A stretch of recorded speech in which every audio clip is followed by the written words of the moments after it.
Hello and welcome to an all-new Geek World Order video. Randy here, and today we're taking another trip down Nostalgia Road. Vintage toy review on deck here, and we're looking at Transformers Generation 2 Hooligan. And this is a fun figure. Another one of the Cyberjets released in the G2 line. Another smaller jet figure here. So this one reminds me a bit more of the G.I. Joe Sky Striker. He has this orange, bold orange paint with tiger stripes. He's got some details over here. He's got this insignia on his wing. Got the 002. He's got that same Cyberjet missile launcher, which basically, I know the missiles aren't going to go that far, but I don't want to dig for it. So basically, it's really held in place by this claw here, so you can use that as kind of a weapon, a rocket launcher.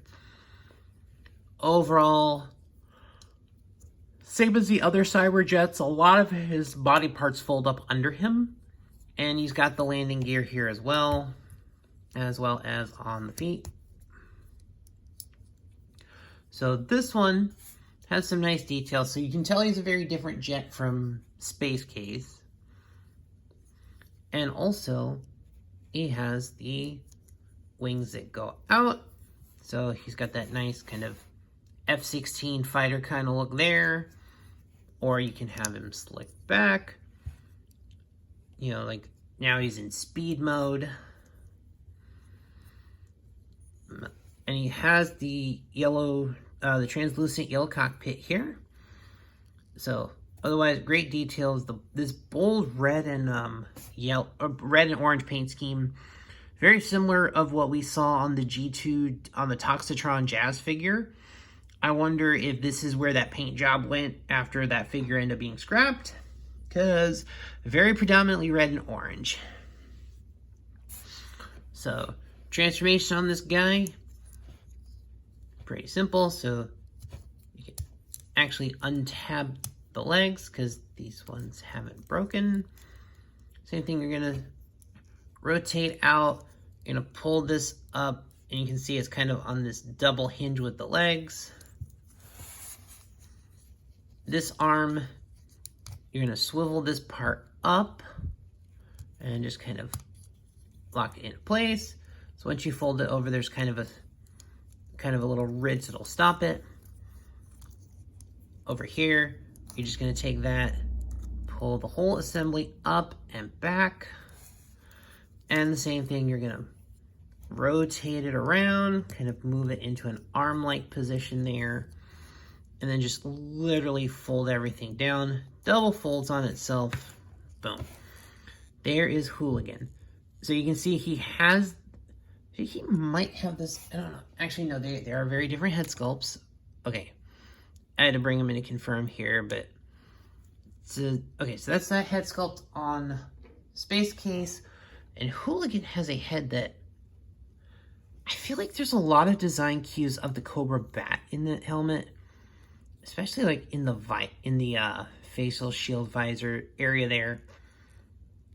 So overall, articulation wise, pretty much ball joint city. The wings are going to be a little bit of a hindrance, but overall, not terrible.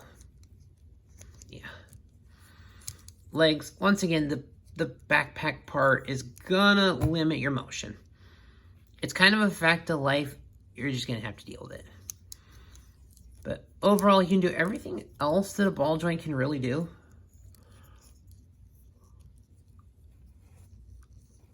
Yeah, nice head sculpt. And the same thing, you've got the missile that goes in there, and it can be stored as you can have it as a claw hand or the missile firing.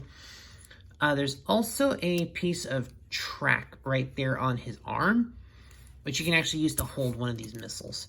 You pretty much just clip it in at the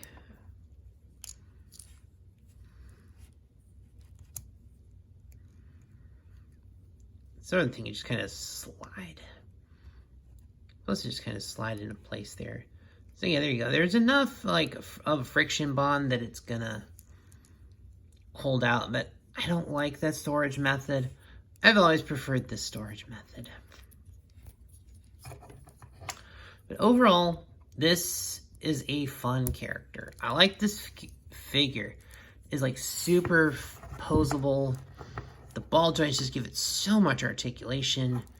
And the head moves a little bit, but I think a lot of these pillars here are going to hinder your trying to move it.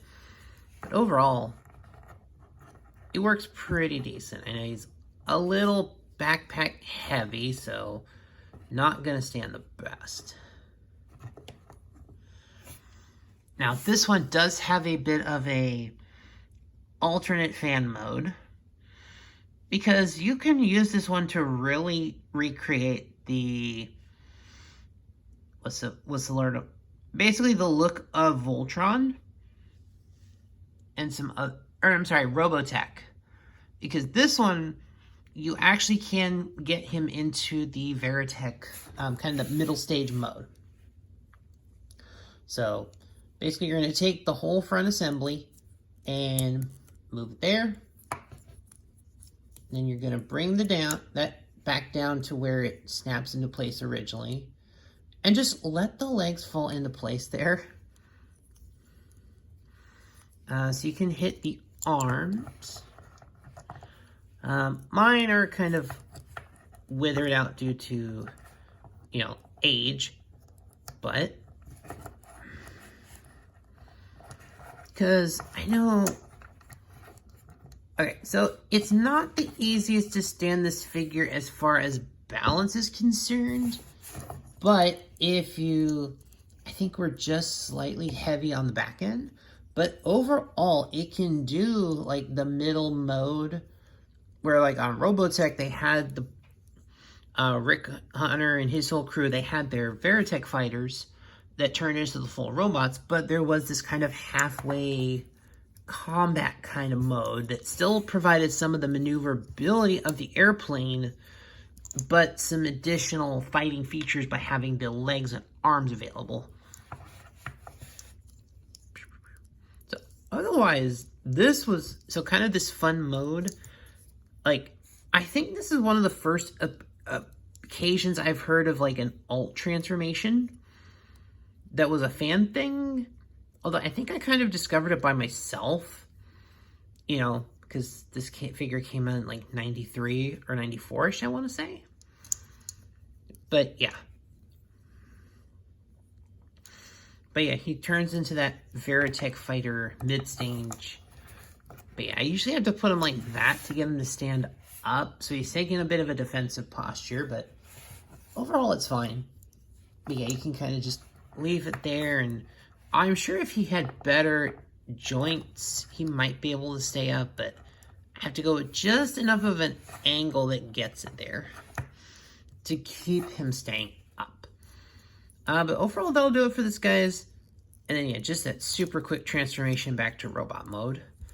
But yeah, and also in robot mode, he can extend his wings out. So there is that. But that'll do it for this video, guys. Please like, share, comment, subscribe, all that great stuff that helps the algorithm. And I will see y'all next time.